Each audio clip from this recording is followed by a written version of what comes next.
ఈ వీడియోతో ఒక ఇన్ఫర్మేషన్ ఇద్దామని చేస్తున్నాను. అండ్ మీరు ఎప్పుడైనా ఇలాంటి ఇది ఫేస్ చేశారేమో కామెంట్ సెక్షన్లో కామెంట్ చేయండి. సో ఈ శారీ అయితే మా వదిన పెళ్లి పట్టు చీర అనమాట.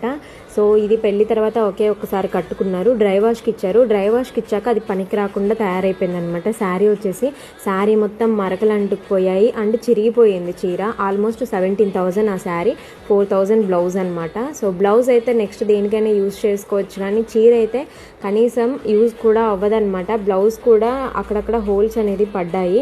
సో ఏం చేశారో ఏమో తెలీదు. ఎప్పుడైనా డ్రై వాష్కి ఇచ్చినప్పుడు చాలా జాగ్రత్తగా ఉండండి. ఫస్ట్ ఆఫ్ ఆల్ అక్కడే చెక్ చేసి తెచ్చుకోండి శారీని. ఇలా చిరిగిపోయింది శారీ. చిరిగిపోయిందని కనీసం చెప్పలేదు వాళ్ళు. లోపల వైపు ఇట్లా క్యాన్వాస్ని పెట్టి అంటించేసి ఇచ్చేశారు చాలా నైస్గా.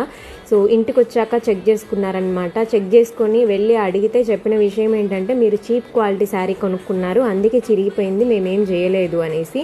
అంత ఈజీగా ఎందుకు చిరిగిపోయింది చెప్పండి? 17,000 పెట్టి చీప్ క్వాలిటీ ఐటమ్ ఎవరైనా కొంటారా?